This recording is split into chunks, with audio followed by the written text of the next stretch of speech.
Hello everyone and welcome back to you in the TikTok of HannahTalksBodies. This will probably be our last part. I was taking a look at the videos we have left and there really aren't that much, so we're just going to go ahead and move on.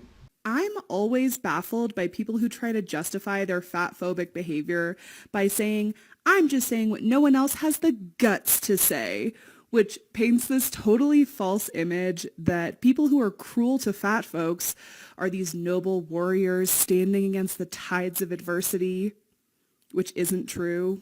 Because first of all, how is it you think no one else is saying what you're saying? There are So, just a quick question. Has anyone ever heard the I'm just saying what no one has the guts to say used in towards the fat acceptance movement at all? Like anywhere online or in comments, or has anyone seen it? Because I have not. I'm not saying I've never heard that phrase before, but I've heard it in regards to other social justice movements like Black Lives Matter, but not fat acceptance. This feels like a borrowed quote to me. I could be wrong, but the fat acceptance movement isn't, like, it's become more well known, but it's not, there isn't this sensitivity around the topic that there is of other social justice movements. At least I don't think so. So this very much feels borrowed to me. literally thousands and thousands of trolls who wake up every day and spew the exact same fat phobic nonsense as you do. So not only are you not standing alone, you are in fact standing shoulder to shoulder in a vast sea of the worst kind of people. Next, how do you think this is courageous? What consequences do you stand to face for dehumanizing and demeaning fat people? Because not only is fat phobia socially acceptable, but it is actively encouraged in a lot of spaces. People who engage in fat phobic behavior don't lose their jobs, their social standing, or even their privileges. In fact, No, and I'm sorry, but given the fat acceptance movement's very wide net of what they consider fat phobic, they should not lose privileges or it affect their job or any of that shit.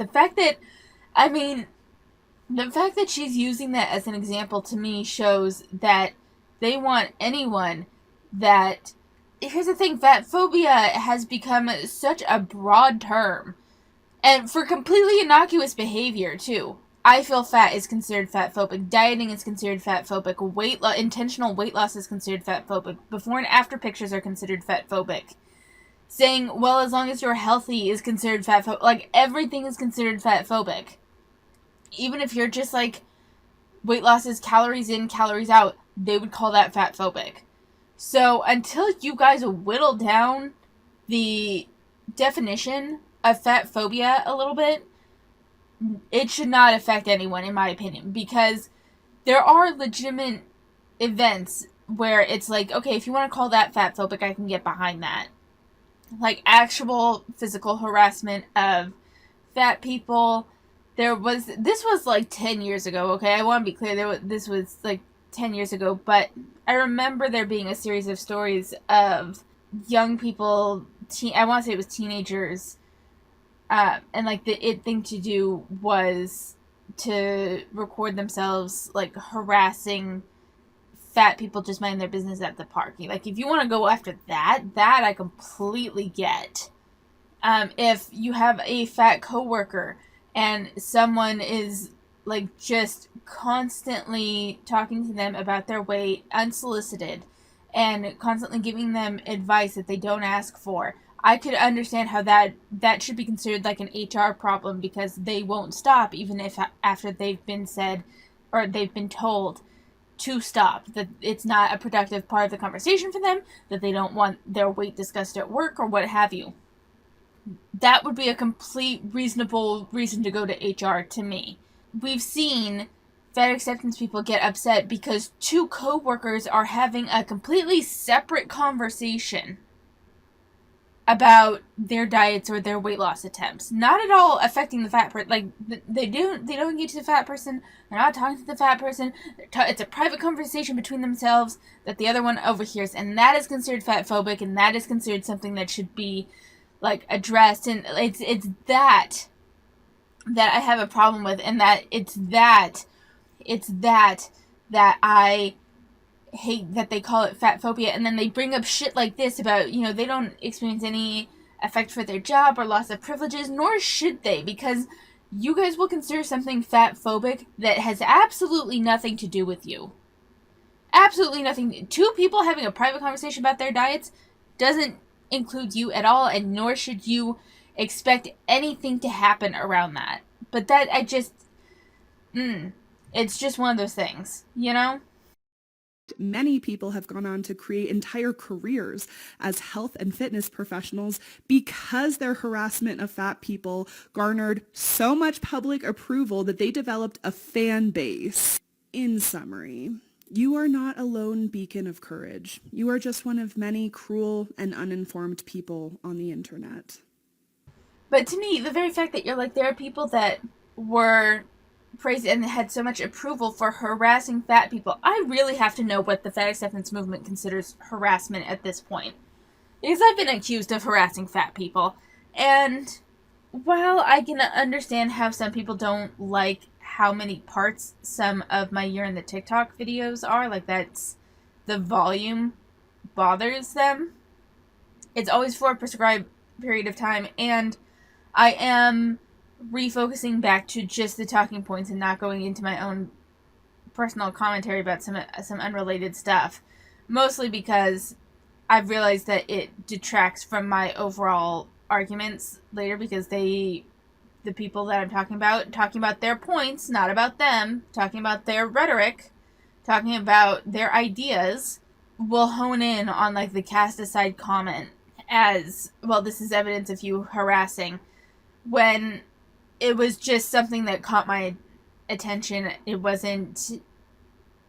There's a lot of malice applied to this content, and it's not malice. It's like, you guys are putting forth talking points, and people have the ability and should present their own arguments, whether that be in favor or in opposition to them. It seems like they think that if you don't wholeheartedly agree and just praise them and promote their ideas and their ideology, then it's harassment. I think when I talk about how anti-fat bias hurts us, a lot of people assume that I'm speaking metaphorically, or they assume that I'm saying that anti-fat bias only hurts people emotionally, which is not true, because it hurts us in every way imaginable, mentally, emotionally, socially, and especially physically, and we can see that particularly clearly where healthcare is concerned. When we present with the same health issue as a thin person, they'll receive diagnostic testing and evidence-based treatment, but we won't. We'll be told to lose weight. And often we'll receive a referral for surgery to have our stomachs amputated, frequently without our knowledge or consent. And when we... Okay, I really have to know. You get a referral to have... One, that's a very weirdly phrased sentence that can be taken a couple of ways. I think she means it in that you are referred without your knowledge or consent, which the doctor just... You don't have to take the referral. It also sounds, though, like the referral to get your stomach amputated without your knowledge or consent seems like the without knowledge or consent goes to stomach amputation, which is also just completely wrong. But I don't think she meant it that way. I think she meant it about the referral itself. But the thing is that the doctor writes a referral. Sometimes people will call you to follow up on the referral, but most of the time, like 95% of the time, you're the one that has to go and follow up on the referral. So... And where's this without knowledge thing? Because every referral I've ever gotten, I got a paper with who they were referring to and their contact information and what they were referring me for. I mean, I could be completely off base and completely wrong, but I've never seen someone given a referral without being like notified that you were given a referral. And you really don't have to follow up on the referral if you don't want it. And the reason why they don't give you surgeries, why you are denied surgeries because you are fat, is because of the risk of the surgery. And I just, There's just and not only that, but can I just put an aside real quick, because this kind of goes to show with when we're talking about physical harm. And we talk about physical harm in terms of racism, ableism, or homophobia. We're going to focus on those three. When we talk about harm in those realms, we have, I mean, do I even need to go into police brutality with the racism? Or all of the Asian people, specifically Chinese people, that were attacked because they were blamed for COVID? That, like, hospitalized, like, beaten absolutely bloody. That was physical harm. There are gay people, there are gay kids that are out.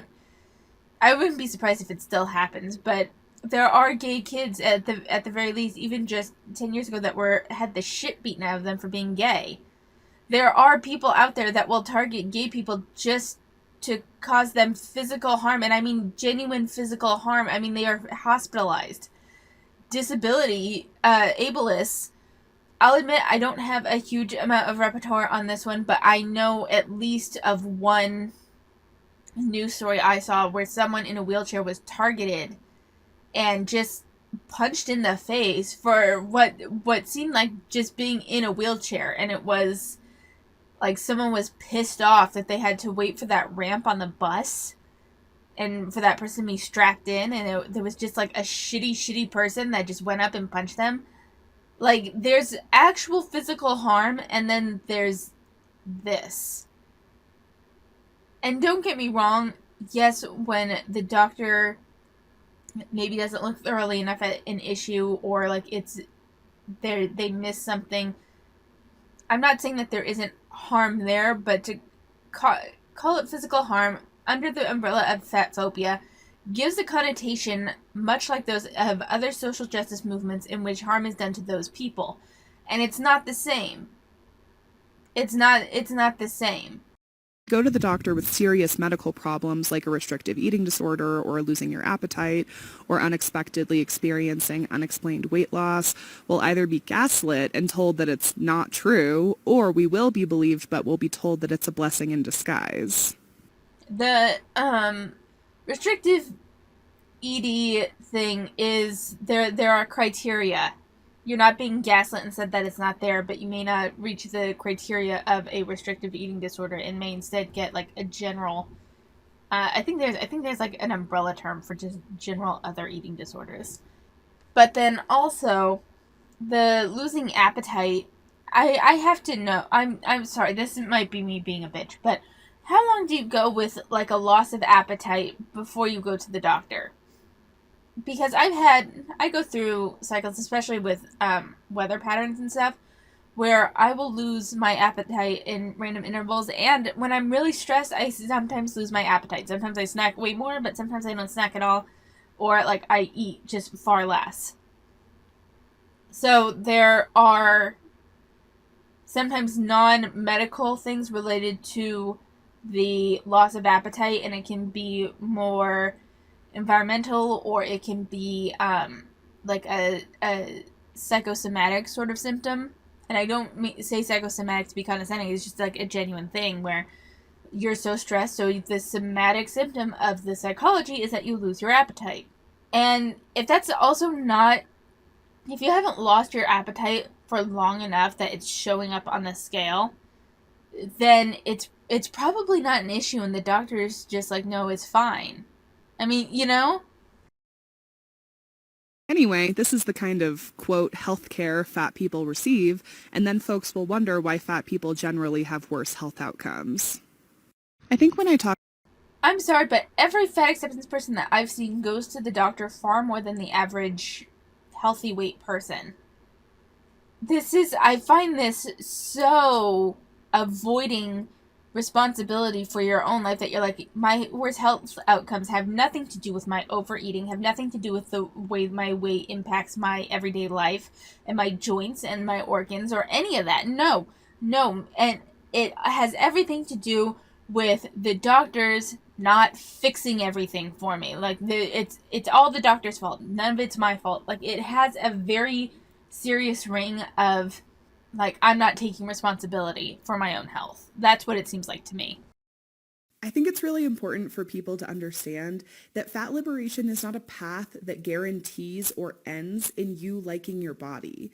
And that's not because it's bad to like your body. It's not. But it's not the goal of fat liberation. The goal of fat liberation is to end anti-fatness. It's to create a safer and more equitable world for fat people. It's about changing the beliefs and the systems that harm fat people. And I hope you'll notice as I'm talking about this that the responsibility of change is not placed on the person who's being harmed. It is rightfully placed on the people, the systems, and the beliefs that cause and carry out the harm. To learn, I gotta know. I'm sorry, but oh man. It's not placed on the individual who is being harmed. But the thing is that you have to quantify harm in a way that it has nothing to do with anything that you've done. People can't control their height, they can't control their skin color, they can't control their disabilities. You can control that you're fat. And a lot of the times when I hear harm, I get the airline seats are too small. There's no cute, fashionable clothing in my size. There's people doing before and after photos which trigger me. That is not. I mean, if you view it as harm towards you, that's fine. I'm not going to say what you view as harmful or not. But that doesn't, just because you viewed something as harmful, doesn't mean that the other people did something wrong. That's a big thing, is that just because your feelings were hurt or you felt inadequate or you are frustrated by your lack of options, that doesn't necessarily mean that objectively harm was done to you. These are consequences for your choices. If you weren't so big and you didn't eat enough calories to get this big, then you would have a smaller body to fit into the airline seats, to have more options for cute clothing. And before and after pictures are just a thing where it's like some communities really use them. They're very motivating for some people, and it's none of your fucking business. So, and sometimes when it comes to medical stuff or any claims around medical harm, especially for musculoskeletal things, as well as a variety of other issues, losing weight helps the symptoms. more, you can check out my course titled What's Anti-Fat Bias, which is available for free on the Dive-Thru app. I actually thought about going through her courses, but Dive-Thru is apparently only for Apple, and I don't have Apple anything. So, if anyone has Apple and they want to go through, because apparently all of her courses are free, if you have the Dive-Thru app, or you can get the Dive-Thru app, and you want to do a series on it, please let me know. I will totally promote you as much as I can. Like, I would love to watch someone go through the Dive-Thru app. They have a website, but you can't look at any of the courses on their website. I went through this whole thing, trying to get something to work, but I don't have Apple anything, and their website just redirects you to the Apple store. So, let me know. Let me know if you want to do a deep dive into her Dive-Thru courses. First, some context. For those who don't know, people in fat bodies are frequently denied surgeries we need. Oftentimes, doctors will say that it's just too dangerous or all these horrible complications, and they will say that we have to lose weight before they will do surgery on us. So we're taking a look at this 2014 study, which compared the rates of surgical complications between two groups of obese patients, those who lost weight before and after having surgery, and those whose weight remained stable the whole time. And I'll add my normal disclaimer that I hate the word obese and the BMI, but we have to talk about the study the way that it was written. So the researchers reviewed the cases of roughly 1,300 patients who underwent either a total hip replacement surgery or total knee replacement surgery, both of which, by the way, are common surgeries that are frequently denied based on weight.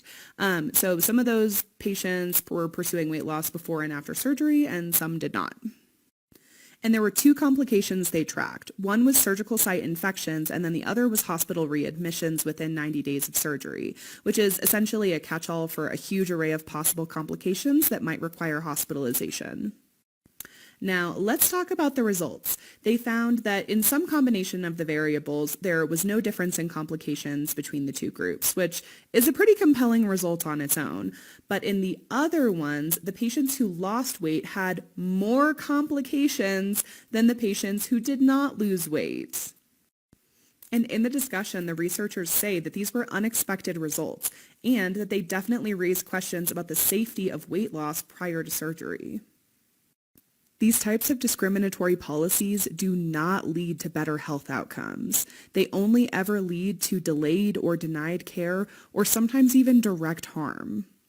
Alright, so since she's referenced this specifically, we gotta take a look into it ourselves. Alright, and I found it. So we're gonna just start with the abstract, and then I will filter through it some and see if I can find our most relevant points.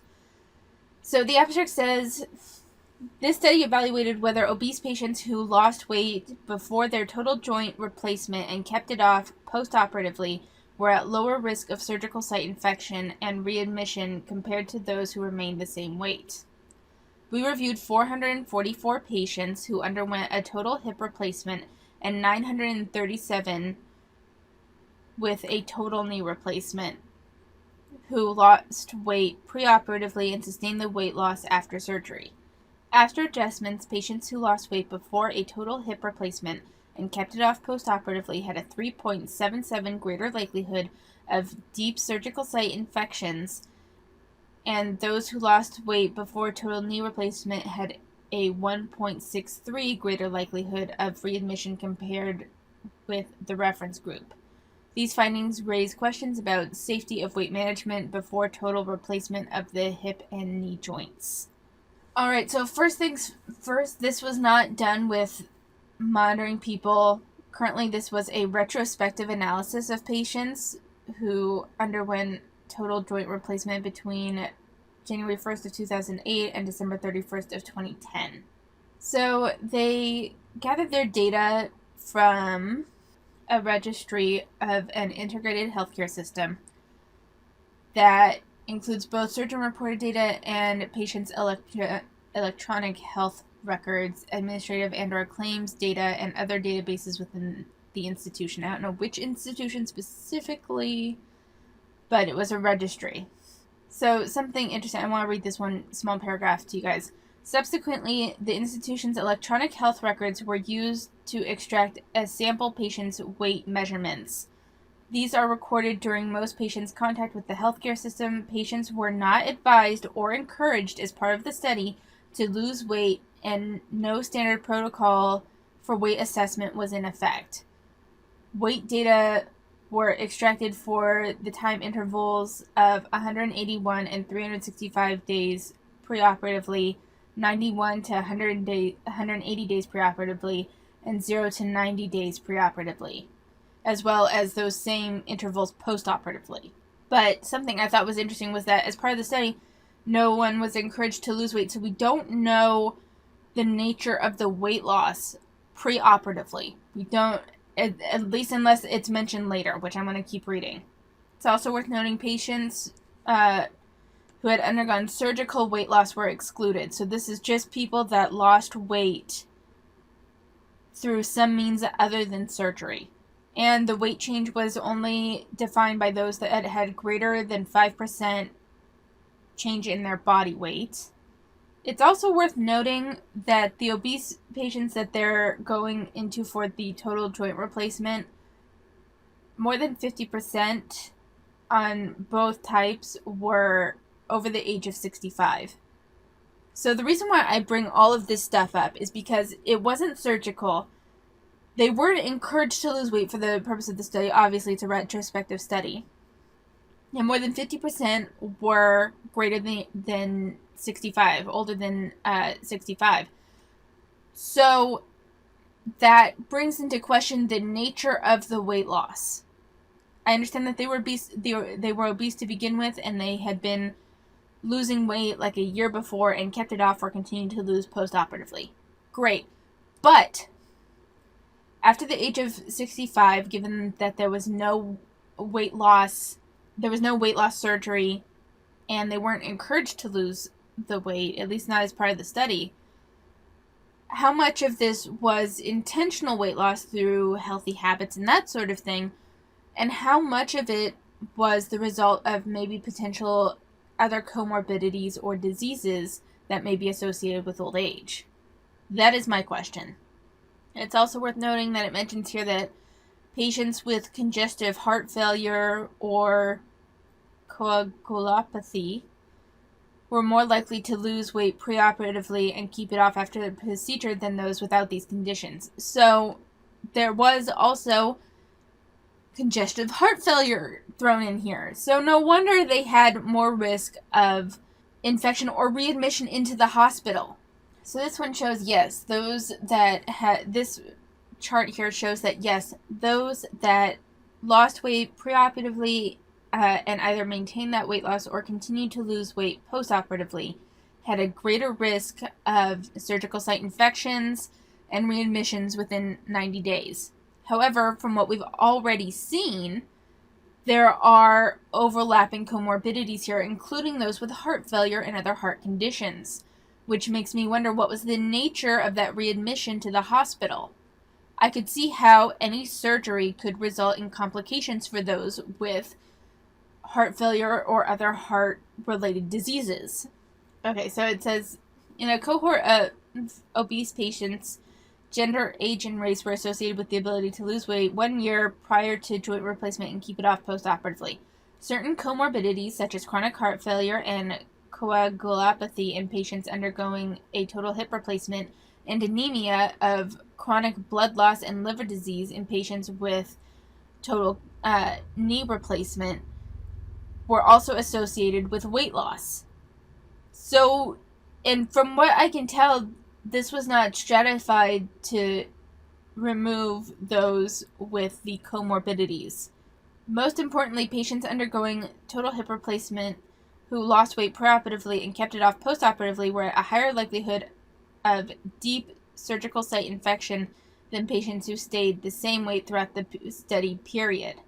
But we just saw that the total hip replacement also had several people with chronic heart failure, so that would make sense. Obese patients who lost weight before their total knee replacement and kept it off postoperatively were at a higher likelihood for readmission within 90 days. But again, the total knee replacement people were also associated with chronic blood loss and liver disease, which would hinder the healing process, I would think.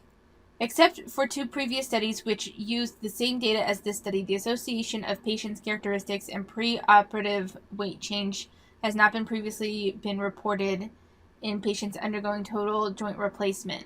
However, the patterns found in the current study are consistent with the varying prevalence of obesity by age, gender, and racial groups in the United States, and the likely ability of these groups to change their weight.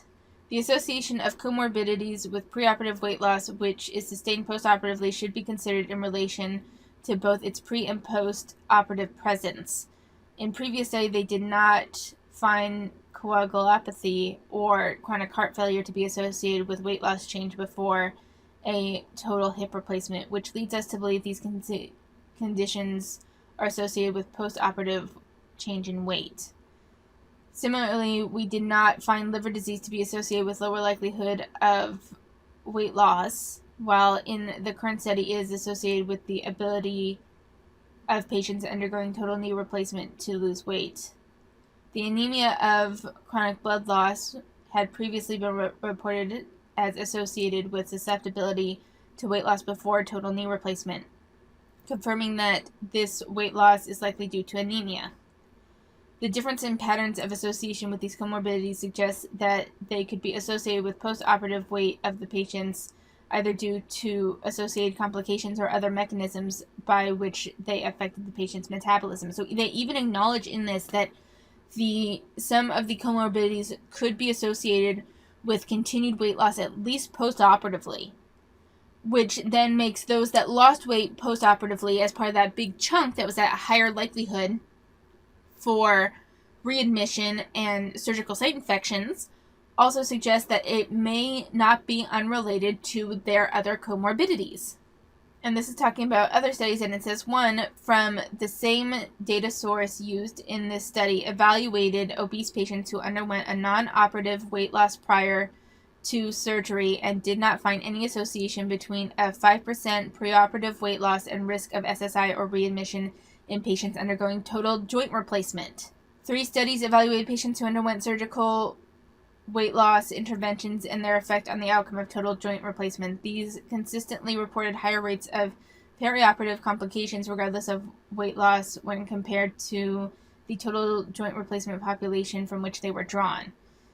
They do not mention the amount of weight loss by the patients. This may be much higher than the amount we report, which could account for differences. The non-surgical weight loss study considered any patients with the weight loss of 5% or more to be a successful loser of weight, but these changes are likely to be minimal compared to those who lost weight after surgical procedures. So the other studies that they reference had surgical weight loss surgery, which they did not report for, and I could see how doing surgical weight loss surgery and then using that as a bridge to get to another type of surgery could cause some complications, because it's surgery. Like, I can see how that would be tied. But for the ones that only looked at non-surgical weight loss, which is what this study also looks at, there wasn't any significant additional risk.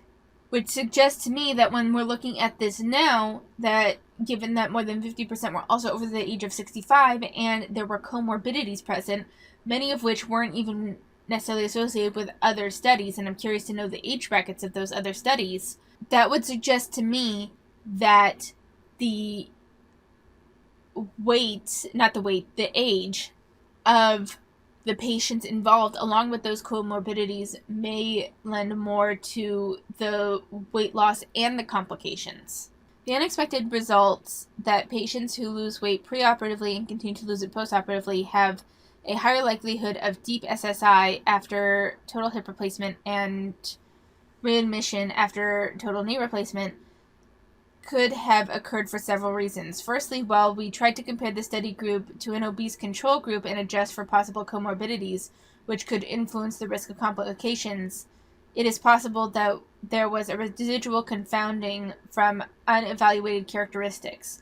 Secondly, it is possible that postoperative weight loss occurred as a result of the complication rather than the reverse. We reviewed the amount of weight loss in patients in relation to their complications in an attempt to clarify this possibility, and found that only after total knee replacement was the weight loss different in patients who were readmitted. There was a higher rate of postoperative weight loss in patients who were readmitted, but the amount does not explain the temporal relationship of these events. Thirdly, patients who lost weight might have been losing weight after their total knee replacement. It is possible that there were unintended consequences of the weight loss, such as malnutrition, which can be associated with poor outcome of total joint replacement. Fourthly, the added trauma of a surgical procedure could have triggered postoperative metabolic stress, thereby increasing the patient's risk of complications. So they acknowledge that there's a lot of things that weren't accounted for. The limitations of the study include its non-random sample, a lack of standardization in collection of weight data, our inability to discern whether post-operative weight loss was due to complication or the reverse, and our inability to comment on why differences in superficial and deep infection were seen, as well as differences in total hip replacement and total knee replacement results. From our sample of 15,099 obese patients, 1,436 had missing measurements of pre- and post-operative weight and were not included in this study. Consequently, we may have excluded healthier patients from our sample. This could potentially bias our estimates, but it does not explain why potential benefit of weight loss was not seen and why the post-operative risk of the outcomes we evaluated was higher in certain cases. We were also limited in our ability to discern the temporal relationship between the patient's post-operative weight loss and complications reported. Additionally, we were unable to assess the different effects of weight loss and its maintenance in patients who underwent total hip replacement in relation to the risk of superficial or deep infection. And finally, the differences between the total hip replacement and total knee replacement cohorts, while likely to be due to different sample profiles and differences in risk factors for infection and readmission, have not previously been reported and must be investigated further. So there's a lot of things in this study that, like, it provides some interesting results, but there were a number of things that weren't necessarily accounted for. The strengths of this study include the evaluation of the represented cohort of patients undergoing total joint replacement and prospective determination of outcomes evaluated, and the integrated system used for data collection. So it looks like the ability to link all patient records using unique identifier with large sample. So it looks like the big strengths of the study were how they gathered the information, the diversity of the sample, and handling of any bias when handling the data. In conclusion, while this study provides important information about non-surgical weight loss in obese patients and its implications for the likelihood of surgical site infection and readmission, it raises questions about the safety of weight management prior to total joint replacement. So I see what they're saying here, but I think there's enough issues with the study that it can't be as generalized as like a foregone conclusion the way that Hannah has presented it. There is something to be said for the issues with people who have lost weight pre and post operatively, but there wasn't enough, for me, there wasn't enough taken into account of age and the comorbidities present for the, and they couldn't distinguish whether the complications caused the post-operative weight loss or not. That was a big one, and they even acknowledged that. So it's an interesting study, but they even acknowledge that it needs some follow-ups. So, I mean, I'm not going to say that it makes no point, but there's a lot more issues with it than how Hannah presented it. Story time. In June 2013, the American Medical Association held a meeting to vote on whether or not they would choose to classify obesity as a disease. Now, those of you who follow me know that I hate the word obesity, but we have to use that word in order to talk about this story. It's important to note that a year before this meeting was held, the AMA asked their Council on Science and Public Health to research this issue and provide a recommendation, which they did. So they all gathered at this meeting to hear the recommendation and then take a vote.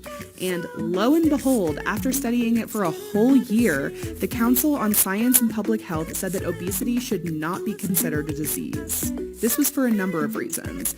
First, they said that the BMI is just too flawed and it makes it nearly impossible to accurately identify obesity in the first place. They also explained that many people who are above the obesity threshold on the BMI are perfectly healthy, which flies in the face of everything we know about diseases. For example, you can't have cancer if you have none of the symptoms of cancer, etc. But ultimately what they said is that there are no specific symptoms for obesity, and that the only thing we really know about it is that it can be a risk factor for other stuff, but it's definitely not a disease on its own. After the AMA heard the Council's data and recommendation, they voted, and by a 60% majority, they voted to classify obesity as a disease.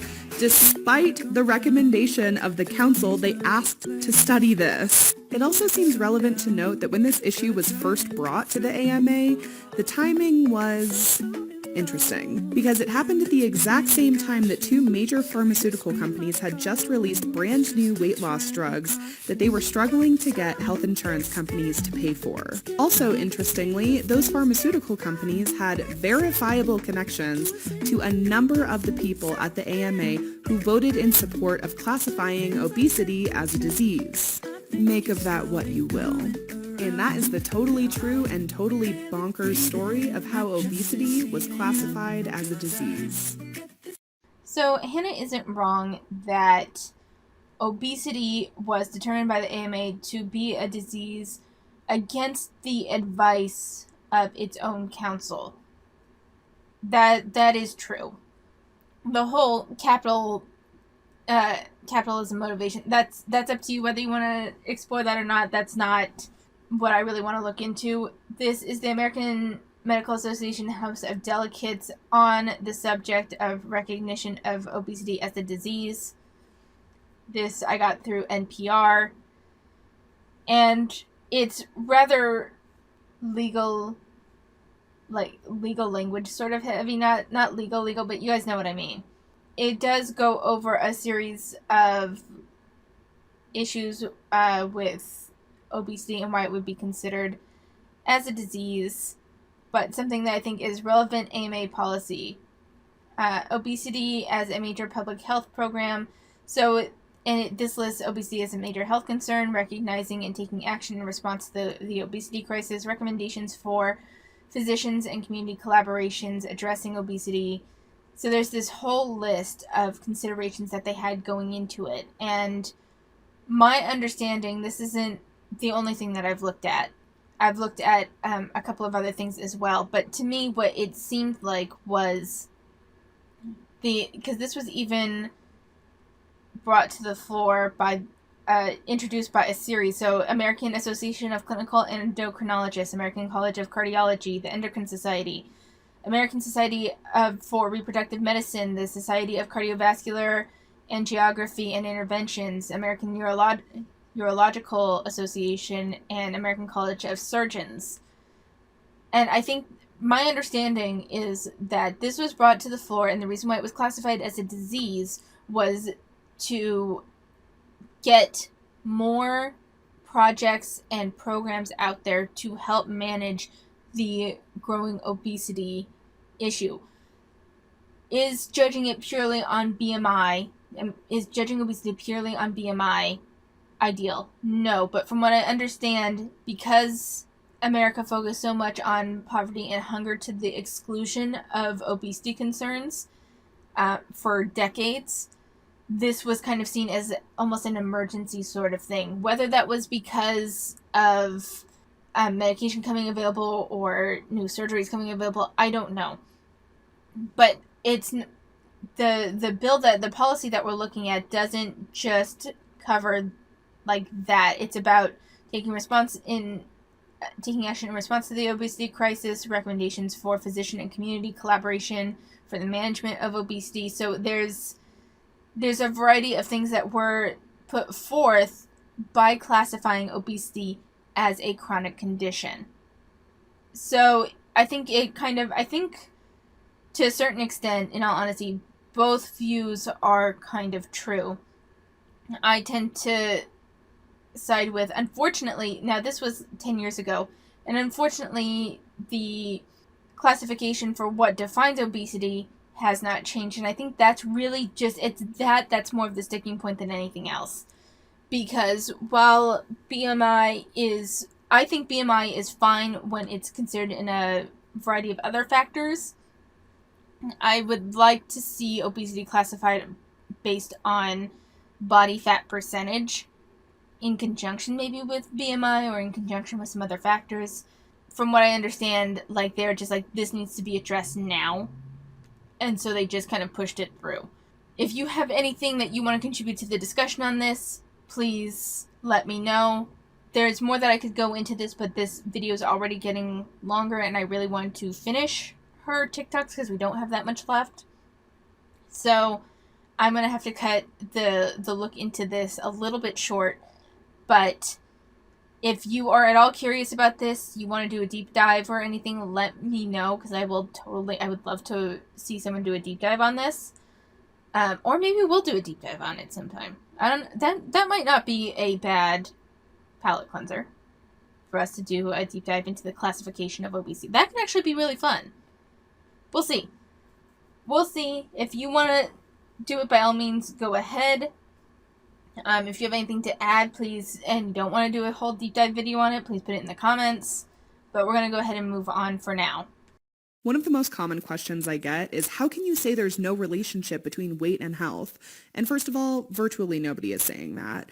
What I and many other fat activists are saying, and in fact we're begging people to understand this, is that as it stands in the current research, the relationship between weight and health is correlational, not causal. So some research methods 101. When two things are correlated, it means that they're happening at the same time. It does not mean that one thing is causing the other thing. For example, there is a very strong correlation between male pattern baldness and heart attacks, which is true. Now, based on that information, should we ascertain that baldness causes heart attacks? Should we try to get bald men to grow hair in an effort to reduce their likelihood of having a heart attack and then blame them when they can't do it? No, because what's actually happening is that a third factor seems to be at play which contributes to both baldness and heart attacks. What I'm suggesting is that we look much more closely at the third factors at play when it comes to weight and health. For example, fat people frequently have our blood pressure taken with blood pressure cuffs that are too small. The problem with that is that when you use a cuff that's too small, it will always result in a false high reading. And this happens all the time. So these are the kinds of things I think about when someone says that fat people have higher rates of hypertension. I think, of course we do. We are constantly getting false high readings. And more broadly, I don't know how I feel about that. I've heard people that like just have also bigger arms and stuff getting false high readings for blood pressure, and that can apply to fat people. But I think to vary down to because the way it's presented here is that the lurking variable of obesity, the lurking variable in the correlation between obesity and hypertension is strictly the ill-fitting blood pressure cuff, and that could definitely account for some of it. It's just equating that as the sole contributor, but here's the thing. It can be both. It can't, like, the correlation can also have a level of causation that is also impacted by the lurking variable of the ill-fitting blood pressure cuff. And the reason why I say that is because we know that the heart has to work harder to pump blood when you are obese. That's just, like, the body also just responds. Like, if I put on an extra 30-pound, like a 30-pound vest, and I'm walking around, my heart has to work harder to pump the blood because of the extra weight. And the exertion that goes on with that extra weight. If you're carrying that extra weight all of the time, that can lead to hypertension. So I can see how the blood pressure cuff not fitting correctly could account for some of the hypertension diagnoses. I find it hard to believe that the doctors wouldn't think to also just go up a cuff size or refer those people to a cardiologist or whatever the specialist would be for that issue, and they would likely have larger cuff sizes, and that can either nullify the hypertension diagnosis or it could validate it. I don't know enough about issues around hypertension for me to make like a fully informed comment on this, but I would love to. This is something that I would like to hear your opinions, any experiences that you have, and if we have anyone that specializes in cardiology or hypertension or whatever to chime in here.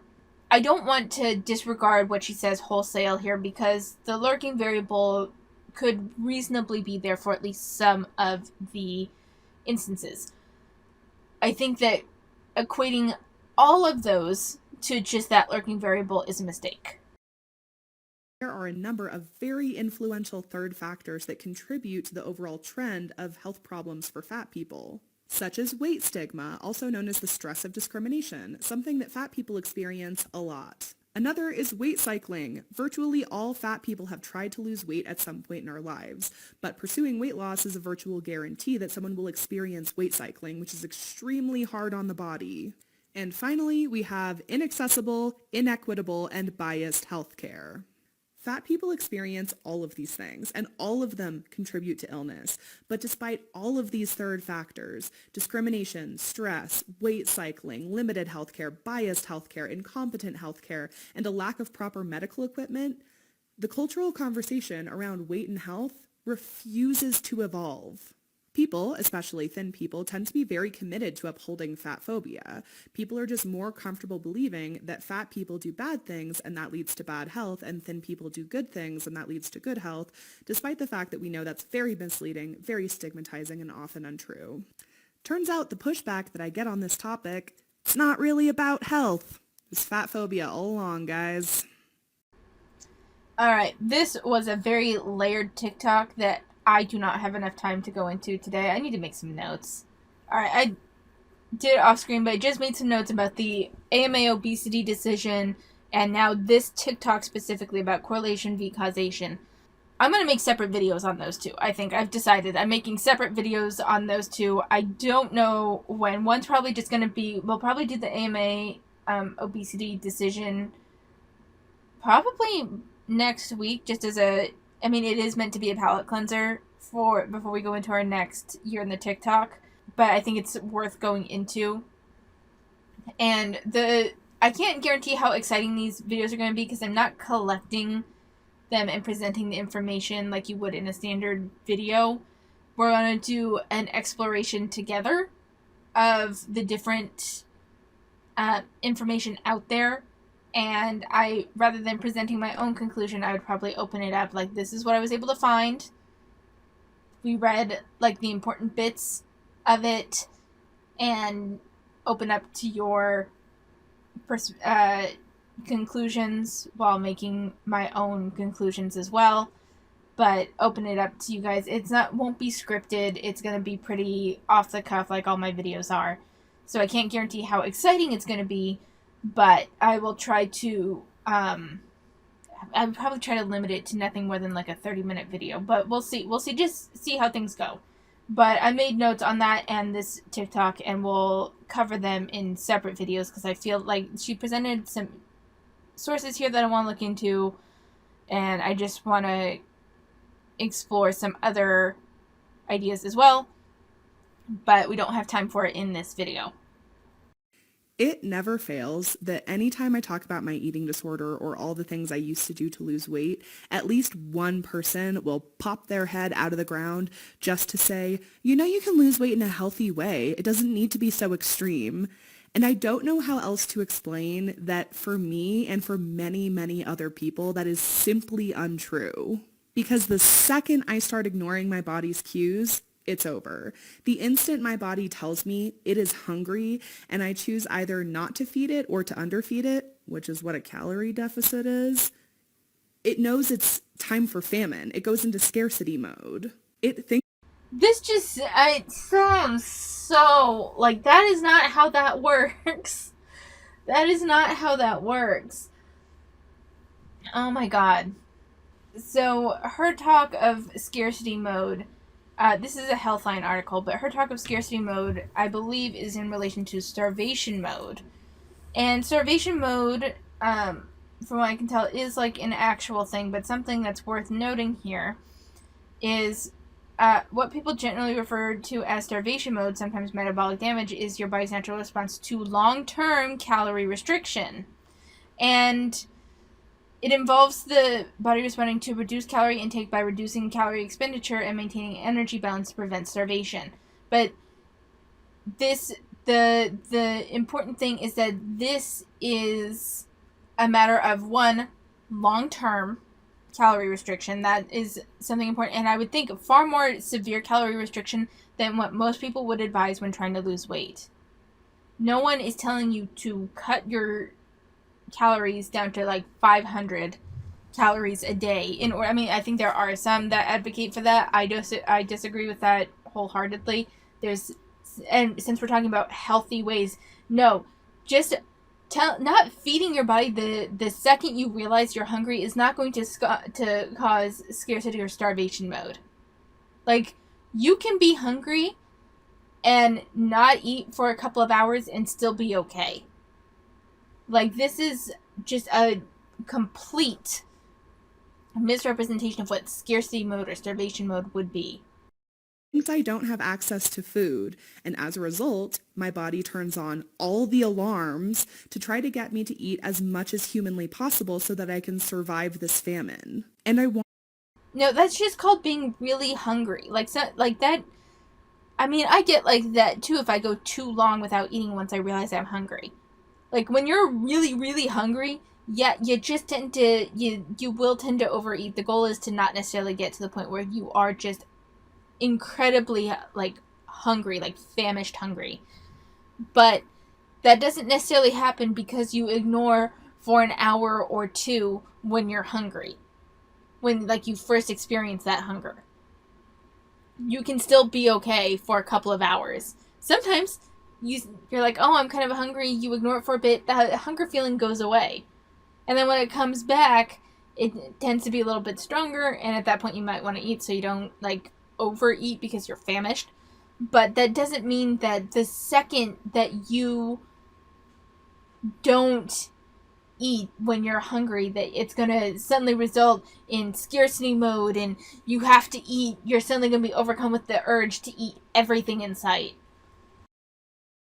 I want you to imagine what it's actually like to go through your day with your body screaming at you that it's starving, and you just have to pretend that that's not happening. They talked about healthy ways to do it. If you are going all day without eating and you're hungry the entire time, that is not the healthy way to go about weight loss. That's a complete misrepresentation. This is like a straw man argument, I swear to God. Because they're saying healthy ways to lose weight, and you can be in a calorie deficit without even being hungry. Because a lot of what we do is we eat when we're bored, or we eat when we're stressed, or we eat in response to emotional reactions. You can cut down on eating in a way that it doesn't leave you hungry for hours or all day or whatever. Like, no one's saying that you have to survive on a 1,200 calorie diet when you're used to eating 3,000. You can cut it down to a 2,500 calorie diet, or even just down to a 2,750. Let's say you regularly eat 3,000 and you cut it down to 2,750. That's like, depending on what you're eating, that could be less than a snack that you would have, and you would just skip that snack. And no one's saying that would not necessarily make you hungry all day. That wouldn't make you hungry all day for hours at a time because you skipped one snack. It's consuming all of your thought space and all of your energy, but you just have to pretend it's not real. It only consumes your thoughts if, one, you're taking it entirely too far and you are essentially like refusing to eat and we're functioning on very minimal calories, which is not what a calorie deficit has to be. Or like you have an obsession with food, in which case that's a completely separate issue. I have been in calorie deficits where I don't obsess about what I'm eating or what I'm going to eat next. It's just a matter of, you can be in a calorie deficit even by eating more food, just food in lower calories. Like, I swear, this is a complete misrepresentation of what anyone is suggesting to you. There is no way to casually pursue weight loss when you're in that state. The behaviors have to be extreme because it's an extreme situation. So when people talk about how weight loss is not an option for them or weight loss is harmful for them, just believe them. Just take them at their word. To me, though, I mean, that whole argument that you just made, to me, would suggest that they need therapy intervention in order to lose weight, because there's a psychological response tied to that. It can still be healthy weight loss. Like, these are not mutually exclusive things. Maybe they have these reactions, but it's still possible for them to healthfully lose weight. They just may need more help. They just may need some therapy intervention for it. That doesn't mean that it's impossible for them to lose weight. Let's talk about blood pressure cuff sizes, because this is important information everyone should know. When healthcare providers use a blood pressure cuff that's too small, either because they don't know any better or because their practice chooses not to stock big enough cuffs, it will always result in a false high reading. And fat people have our blood pressure taken with cuffs that are too small all the time, which means that fat people are frequently misdiagnosed with hypertension and then put on medication to lower our blood pressure, which is super dangerous if you don't actually have high blood pressure. So my husband Chris, who's an EMT, is going to explain how a blood pressure cuff should fit and when to ask for a larger size. So this is a normal blood pressure cuff.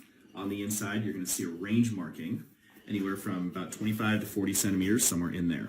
On the outer edge, you'll have a little white line right here that's going to line up somewhere in that range when you Velcro it. If that white line stays inside that range when you Velcro it, for example, right here, that means it's going to fit normally. If it is outside of that range, that means it's too tight or too small, and it's not going to give an accurate reading. So if you see that white line going outside of this range at the clinic, make sure to ask for a larger cuff size. Let's talk about blood pressure cuff sizes, because this is important. So I actually don't have much to say on this, but I thought that example of when to know when the blood pressure cuff is too tight was interesting and worth sharing. I think because we talk about body image and fat phobia together so much, we sometimes forget those are separate things. And it is actually exhausting. Let's talk about...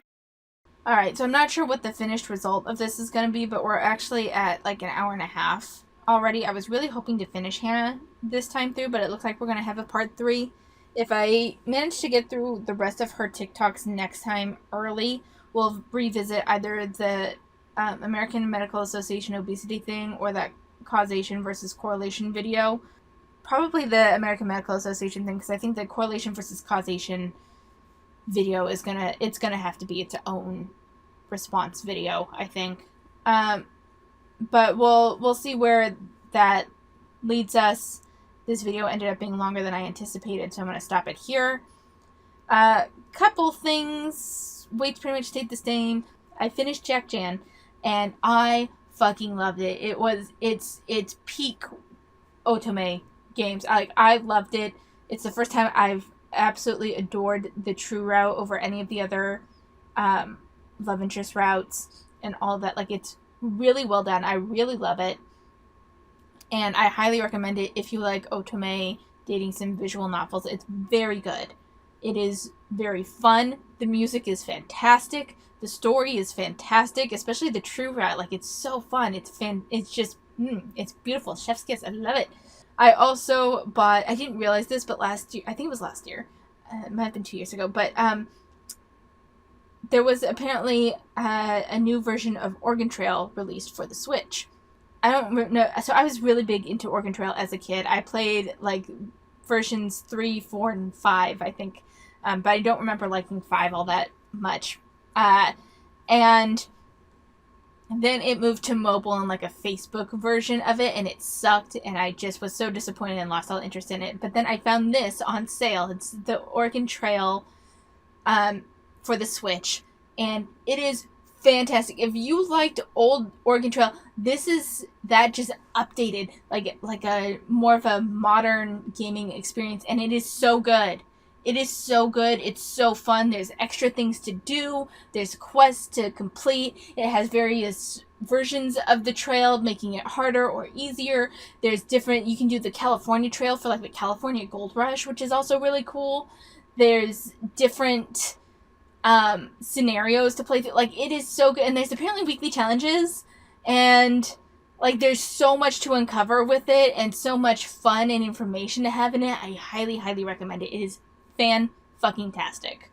And, the new chapter of The Remarried Empress dropped, and it's so good. It's like, I love that Trashta is like getting her just desserts. I loved that the love potion didn't actually work. Sorry for the spoilers. I can't help myself. I'm so excited. I love it. Oh my god. And like, there's been a variety of other things that have gone on, but I don't necessarily want to ramble on for too long. I will say though that I got into coin collecting because apparently I think I mentioned this in a community post, but like, I now have several books for like collecting dimes and pennies and quarters that were pre the state quarters and all the cool ones that we have now, where it was just the eagle, but for different years and stuff. And it's so fun. I also, no, I don't need to go into a shit ton of things that I'm trying to do right now, but I just wanted to share those real quick. And yeah, so thank you so much for watching. How is your week going? Let me know in the comments. Take care of yourselves, and I'll see you next time.